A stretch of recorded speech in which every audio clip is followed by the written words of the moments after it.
Saatele lükkavad käigu sisse Swedbanki kasko- ja liikluskindlustus.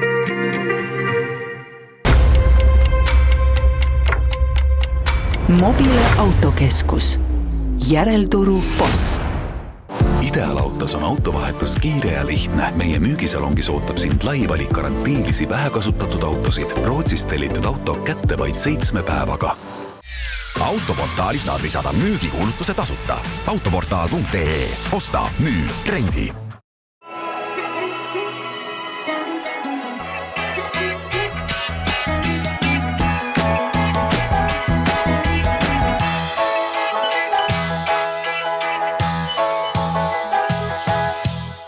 Tervist, rõõm näha on laupäev ja sellises ägedas kohas nagu Toosikannu puhkekeskus alustame oma tänast saadet. Kuna saates on nii palju põnevaid teemasid, siis Kirstordil on kuuma õhupall, millega me ka täna sõitma läheme. Aga enne seda palju teisi ägedaid lugusid. Me oleme Motomelu saates rääkinud päris palju ka tarbesõidukitest, aga seda, kuidas neid sisustada, tehes seda targalt ja mõistlikult, seda tulime uurima Tartu külje alla ProVani. Me ehitame ümber siis tarbesõidukeid, pakkudes sinna erinevaid lahendusi siis nii riiulite kui sahtlipindade näol ja seda siis tehes esindades brändi Sortimo. Lisaks siis riiulitele ja sahtlipindadele pakume ka juurde veel tegelikult külerauad, vilkurid, lisatuled ja meie mõte lõpuks nagu ongi see, et kui klient tuleb siia, siis ta saab kogu vajaliku kõik ühest kohast, et ei pea minema kuhugi eraldi. Bussi peaks sisustama just sellepärast, et see tagab tõhusama töö ja ajavõidu. Kindlasti teine suur aspekt on ka ohutus, kui asjad on oma koha peal, siis mis tahes avarii või pidurduse korral jäävad asjad oma koha peale, siis kindlasti tagab sisu kliendi mõttes professionaalsema mulje igale ühele. Lisaks lihtne loogika on see, et sisustatud bussi mahub asju palju rohkem ja loogiline asjade paigutamine tagab ka selle, et asjad on oma koha peal ja tegelikult see ruumi kasutus on lõpuks palju parem, kui buss oleks nii-öelda ilma sisu. Nii et see aeg võiks olla lõppenud, kus ostetakse valge kaubik ja lükatakse kong maast laeni asju täis ja kui sul on vaja akutrelli sealt tagant nurgas saada, siis käib 3 tundi ennem seda üks korralik kaevamine. Tegelikult kurb on see, et see aeg ei ole täis. Need inimesi on siiamaani ja inimesed tegelikult teadvusta endale, kui oluline on enda tarbesõiduk nagu siis ära sisustada. Aga õnneks ma arvan ka see mõte inimestel on läinud järjest paremaks ja arusaadavamaks, et tegelikult kui buss juba on ja vajadus sisustada ka oleks, siis tegelikult oleks õige koht ja aeg need bussid eesmärgipäraselt siis ära sisustada. Kliente on täiesti erinevaid. Põhiline valdkond kindlasti on ehitus, torutööd, elektrikud. Meie demobussi mõte oligi see, et näidata kliendile 2 meie põhilist segmenti. Nende suurim vahe on kindlasti see, et see SR5 on mõeldud rohkem võib-olla elektrikutöö jaoks, kuna ta on natukene kergem, see post on väiksem ja ta võib-olla ei talu nii palju robustsust ja tugevamat lähenemist. Aga teisel pool see GL4 tema ongi just rohkem raske töö jaoks mõeldud. Ta on hästi robustne, kannatab raskust ja sellist tugevamat lähenemist. Katsusime ära näidata erinevaid lahendusi, sest et neil on paratamatult erinevad kandekastid, erinevad kohvrid ja katsusimegi seda kõike siin korraga näidata. Pigem me täna räägime sellest, et inimesed arvavad, et see on ilgelt suur kulu. Te teadvustate seda, et tegelikult ütleme, et kui sul on hea sisu seal, et see tegelikult see aeg, mis sa 5 aastaga võidad, see on palju suurema väärtusega kui see rahaline kulu, mis ta sinna otsa paneb. Et ilmselgelt need summad on ka väga varieeruvad, aga see on vastavalt sellele, mis on su enda vajadus sisu mõttes. Üks suur pluss Sortimol on kindlasti ka 3D joonis, mille klient siis saab, kui me koostame talle pakkumise. Taustaks on siis kliendi buss, ta näeb seal kõik ära, kus, mis asjad asuvad, millised nende mõõtmed, kui kõrged, kui pikad, kui sügavad. See on selline hea asi, mis siis annab meile võimaluse näidata kliendile, millega me tegeleme ja milline saab tema sisu nagu siis visuaalselt olema. Täna asume siis Tartu külje alla Soinastes aadressil Rehepapi T4. Kõige lihtsam on alati tulla kohale. Meil on olemas koha peal demoriiulid, demobuss ja eks helistades saab ka mingisuguse pildi paika, aga alati on kõige parem ka, kui klient ise näeb, millega siis tegemist on.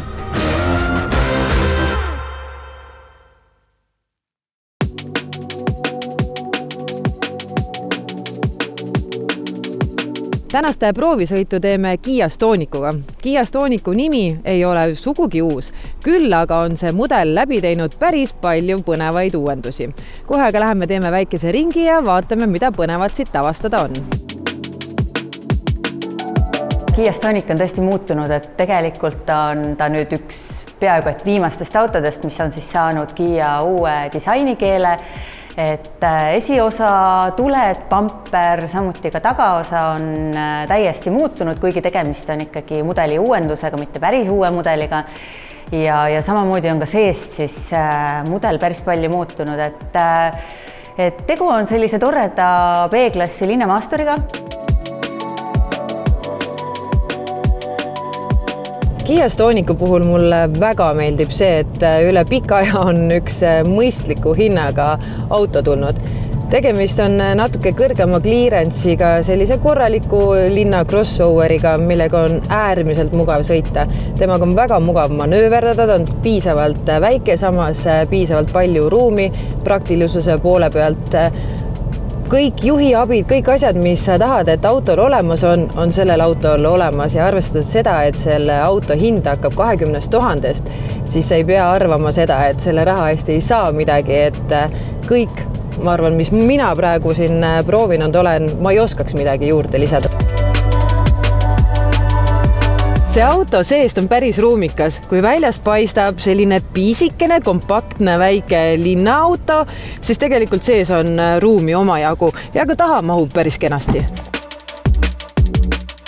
Ütleme nii, et võib-olla tõesti igapäevaselt suured mehed siin hommikust õhtuni tööle sõita ei tahaks, küll, aga mina, kui 1,77 m pikk naisterahvas, siis mul on siin ruumi küllaga. Te ei pea muretsema selle pärast, et kas siia üldse midagi pagasiruumi ka mahub. Näiteks väga kenasti saab panna siia, ma pakun mingi 3-4 käsipagasit. Nii et kui on plaanis perega reisile minna, siis ei ole mingit küsimust, et kuhu asjad panna.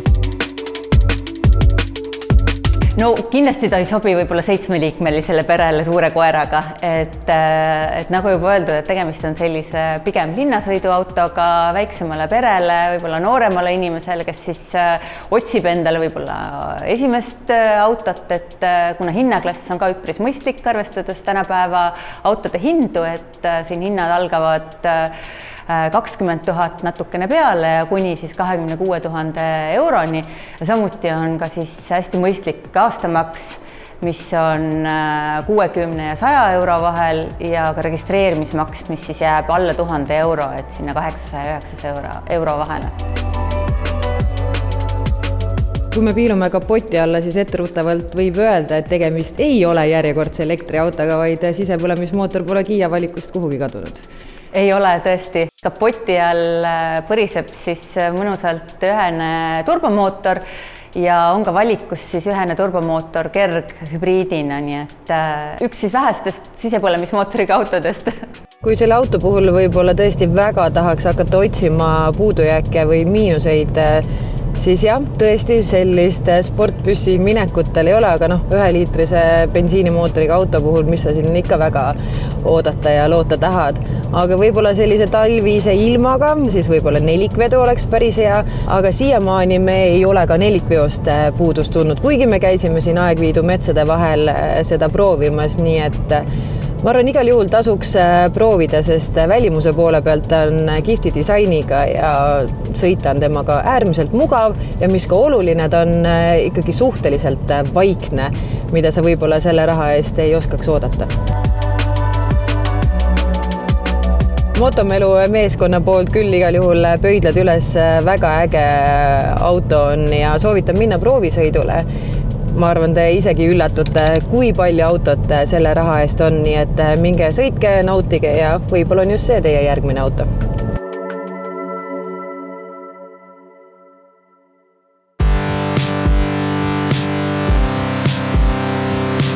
Suur uudis klientidele, inimestele, et Alexela on asunud paigaldama kodulaadjaid oma tanklatesse. Nali naljaks, aga tegelikult me ju kõik teame, et elektriautod, pistikhübriidid koguvad aina populaarsust ja inimestel on ikka need küsimused, et milline on siis parim kodulaadja, milline ta välja näeb, mis on need omadused ja me saime aru, et jah, tänapäeval on väga lihtne, vaatad veebist välja, tellid ära ja nii ongi, aga on inimesi, kes tegelikult tahavad katsuda, vaadata ja meil on ju tanklaid üle Eesti palju. Kõige lihtsam ongi inimesel on sõidus, hüppab mõnda Alexela tanklasse sisse ja saab siis Alexela kodulaadjale pilgu peale visata. Saab testida, ühtlasi oleme ka põhifunktsionaalsused välja toonud ja tegelikult saab ka QR-iga väga lihtsasti nii-öelda enda tellimuse teele panna. Lisaks sellele, et Alexela tanklates täna ka siin Haaberstis on ju hea näide, kuidas me oleme eelmise aasta lõpus saime püsti siia korraliku superlaadja 400 kilovatise kiirlaadja, kus tegelikult 100 kilomeetri sõiduulatuse laadimine käib 5–10 minutiga, siis lisaks sellele pakuvad ka needsamad voolu nii-öelda kodulaadjad võimalust mitmeti, et ühest küljest tunned huvi kodulaadja vastu, tuled, proovid, vaatad, kas sellise pikkusega kaabel sobib, ühendad autoga ära, proovid laadimist. Aga teine suur eesmärk on ka tegelikult pakkuda sellist mitmekesist laadimisvõimsust tanklates, et tanklates ei pea alati olema need kõige kiiremad laadimisvõimsused, et kes siin lähedal elab, näiteks kortermajade piirkondades, mõni töötab lähedal, ongi mugav, et tuled, jätad auto pikemaks ajaks laadima, nii-öelda poolkiires laadjas ja tegelikult õhtul tuled, võtad auto ära, et samuti me ei rakenda ka poolkiiretes laadjates näiteks ajatariifi. Täna neid on kuni 5 tanklas, aga siin paigaldame aktiivselt niimoodi, et ma arvan, et aasta lõpuks selline 10-20 tanklat on juba voolulaadjatega kaetud. Meie soovitus on inimestele, külastage mõnda Alexela tanklat ja visake kodulaadjale pilk peale ning otsustage ise, milline laadja endale koju panna.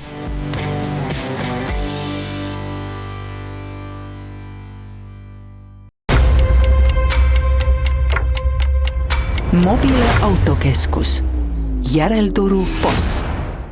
Ideaalautos on autovahetus kiire ja lihtne. Meie müügisalongis ootab sind lai valik karantiilisi vähekasutatud autosid. Rootsist tellitud auto kätte vaid 7 päevaga. Autoportaali saad lisada müügikuulutuse tasuta. Autoportaal.ee. Osta, müü, trendi. Sõida Swedbanki netipanka, sest meilt saad tavalisest laiema kaitsega kasko ja hea hinnaga liikluskindlustuse.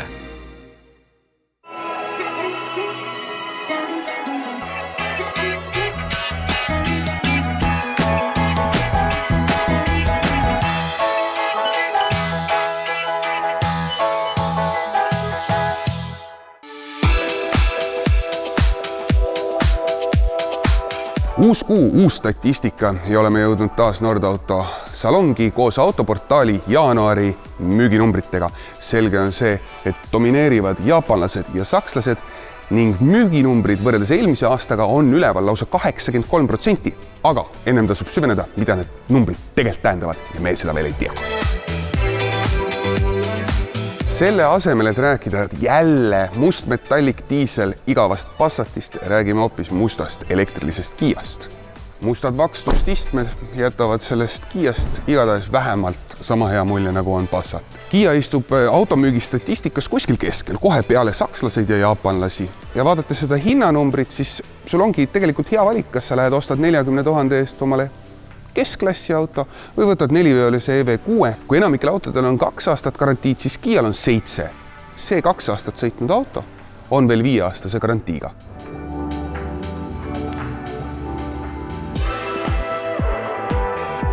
Olles pikemat kasvu, manuaalistmed on teema. Elektrilises EV6 on mul reaalselt pealaes siin on mul ruumi, tead niimoodi, et ma ei ulata isegi roolini mitte.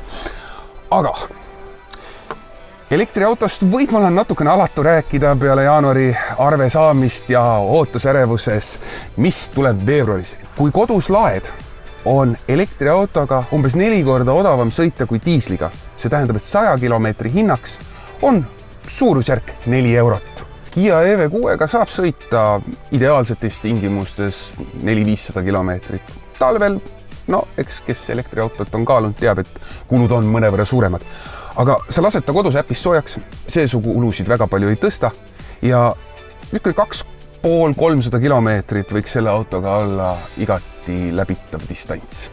Elektriautot ei ole mõistlik omada, kui sa kodus ei saa laadida, sest laadides avalikus punktis esiteks on hind umbes sama nagu diiselauto puhul ja teiseks on see, et see võtab faktiliselt natuke kauem aega. Kui sul on vaja palju sõita, vaata diislit, kui sa sõidad iga päev üsna sarnast rutiini, mingisugune 100–150 kilomeetrit, siis elektriauto on ülimõistlik, mugav, vaikne ja hea valik.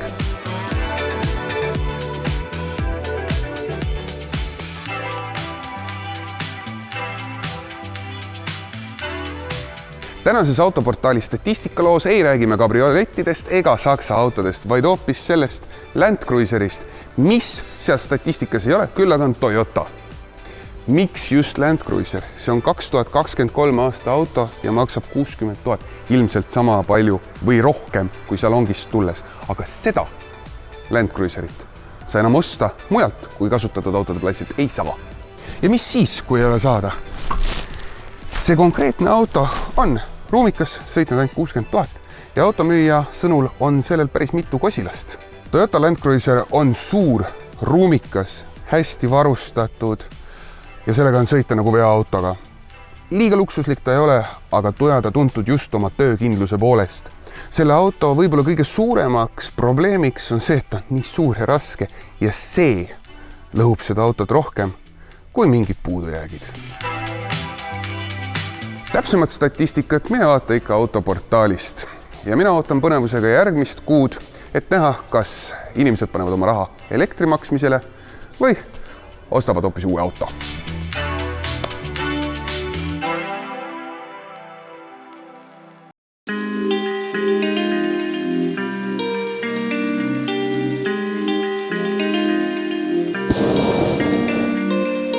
Automelu esimeses saates lubasime, et me ei räägi ainult autodest, vaid masinatest üleüldiselt.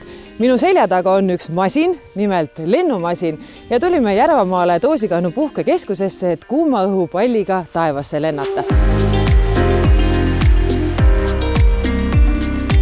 See protsess, et enne siia taevasse saada, ei ole kõige lihtsam, see ikka vajab päris tööd ja aega. Tavaline õhupalli tähendab seda, et kõik, kes reisijad, peavad kaasa aitama. See on meeskonnatöö alati. Ja selle meeskonnatööl on oma valud ja võlud. Neid teinekord, kui on tuul tugevam, tuleb rohkem vaeva näha, teinekord ei tule, oleneb igast aja hetkest. Iga kuuma õhupalli lend on alati unikaalne. Ei ole olemas kahte ühesugust lendu. Kui me võime ka samast kohast tõusta, siis me kunagi 2 korda ei maandu samasse kohta. Et õhupalli lend on seiklus.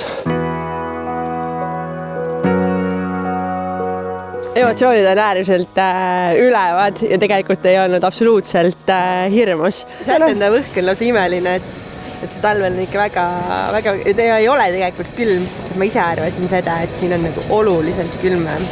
Nii palju, kui me sõpradega rääkisime, et meil tuleb saates kuuma õhupalliga sõit, siis kõik just, ootu, mis asja, talvel saab sõita. Kui on selline talv, nagu meil tänavu on Eestis, see on kõige parem lennuaeg üldse. Sellepärast, et meil on hästi palju just nimelt stabiilset õhku. Kuuma õhupall on ilmastikule kõige tundlikum lennuvahend.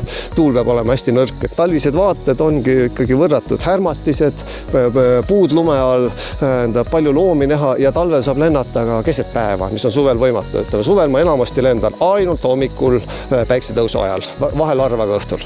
Eestis on ainult lennuklubil keelutsoon, on 2 kuuma õhupalli ja meil on ka 2 pilooti. Siin võivad lendamas käia ka muidugi gastrolöörid mujalt, aga jah, ütleme 2 palli, 2 pilooti on meid.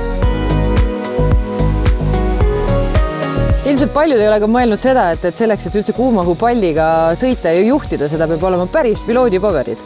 Kuuma õhupall on samasugune lennuvahend, nagu seda on helikopter või lennuk ja sellele kehtivad nõuded kõik samamoodi. Õhupalli lennu võlu võib-olla ongi selles, et kuidas juhtida juhitamatut. Ja teine on see, et õhupallist saab võtta seltskonda kaasa. Praegu olete teie 2 reisijad, teinekord võtame 4 reisijad kaasa, terve seltskond saab minna, juttu ajada, talvisel ajal teed juua termosest, suvisel ajal midagi muud, mida reisijad iganes tahavad teha. Iga minut on mingit elamust täis, see ei ole igavalt lennukis istumine, illuminaatorist välja vaatamine. Ütleme, põhiliselt teda saab juhtida ainult erinevates tuulekihtides, et sa pead aru saama, vaatama, registreerima enda jaoks iga 50 meetri järel, et kui palju tuult keerab võib-olla ja vastavalt sellele vaatadki, millises õhukihis püsid ja kuhu lõpuks võiks lennu lõppedes välja jõuda, kus on mõistlik ja ohutu maandumispaik. Ütleme see, et kui me õhku tõusub, hakkas mulle korraks käis jünks ikkagi seest veits läbi. Aga see on täpselt, et see on mingisugune kõrgus ja kui sa juba puudest kõrgemal oled, siis on mingi okei, selge. Ja, tegelikult on ülimõnus ja ei ole nagu üldse sellist hirmu. Õhus on tunda midagi. See kleebib su külge kuidagi. Õhupallilende tehakse erinevatel põhjustel. On lihtsalt vaatamiseks, kellelegi sünnipäevaks, kingituseks, tihti palju on käepalumisi, põhjus on ikkagi väga erinevaid. Sobib ka inimesele, kellel on kõrguse kartus, võime täiesti öelda. Meil on ehe näide olemas, elav näide selle puhul, kes kardab kõrgust. Kas see kuuma õhupall aitas sul kõrguskartusest lahti saada või sa praegu hambad ristis saate pärast? Ei, teeme ilusa näo pähe, et laske mind ruttu alla. Nagu ma ütlesin, et see on nagu selline, et mingisugusest kõrgusest alates see ei ole enam hirmus ja kui sa korra selle üle ära kätsin, siis allapoole tulla on alati lihtsam. Kui me tavaliselt lendame niimoodi madalamal, et me näeksime detaile, näeksime loomasid all, siis teist küljest, kui lähme kõrgele, siis ütleme vahepeal teinekord on sellise 1,5–2 kilomeetri pealt selge ilmaga on terve Eesti kõik näha. Sul on Peipsijärv, sul on Pärnu laht, sul on väike Võrtsjärve täpikene, et need on need võlud. Aga näiteks kui me praegu lähemegi nüüd, laseme madalamale siia, laseme pallile langusse minna, siis näemegi ilusti loomakarjasid. Lähme veel allapoole, siis saate neid vaadata. Ja tegelikult jah, valdavalt selline tüüpiline nauditav õhupallilend on võimalikult madalal, ütleme inimese jaoks selline 50–100 meetri kõrgusel. Selliseid vaateid sa kusagil mujalt ei saa ka helikopterist mitte kuidagi. No keskmiselt 3 tundi kuni tund on selline optimaalne lennupikkus. Talvel teeme ka pikemaid.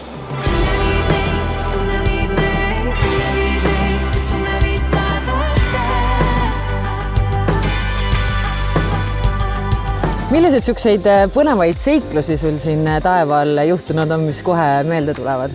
Eks õhupalliga käime ka mujal riikides ja ütleme väga erinevad kliimatingimused, siis on päris huvitav lennata. Eestis on muidugi see, et tihti tahavad langevarjurid hüpata pallist. Nüüd siin paar päeva tagasi langevarjur hüppas mul 2300 meetri pealt.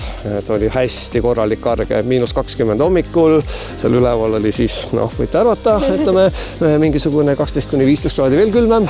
Täna saame lubada teile ilusa, sulg, pehme maandumise. Arvan, et selle kohta te vist võiksite öelda, et pehme kui Lufthansaga. Minu esimene kuuma õhupalliga lend on tehtud. See oli nagu tõsiselt äge, kui ma algul võib-olla natuke pelgasin, sest ma olen harjunud pigem ise piloot olema, kui kellelgi seal kõrval istuda veel vähem korviga minna taevasse, aga see oli tõsiselt äge.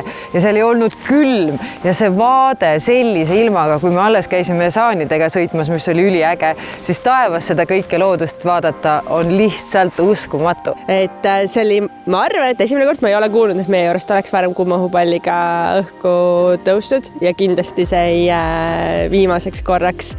Et kui keegi küsib, et tahaks midagi väga-väga erilist elamust doosikannul, siis kindlasti on see üks lahendus sellele kuuma õhupalliga üles tõusta ja minna ja nautida hirveparki. Ja nagu näha, siis me väga kaugele täna ei sõitnud ka, et ta ei ole nagu selles suhtes keeruline pärast tagasi saada meie juurde. Kuna sellise lennumasinaga me oma saatele juba hoo sisse andsime, siis Kasparil on plaan minna varsti ka päris lennukiga lendama, nii et tasub meie tegemistel silm peal hoida. Selline saade sai seekord, suur aitäh, et vaatasite, millised üllatused juba järgmises saates on, saate teada juba järgmisel laupäeval. Aitäh!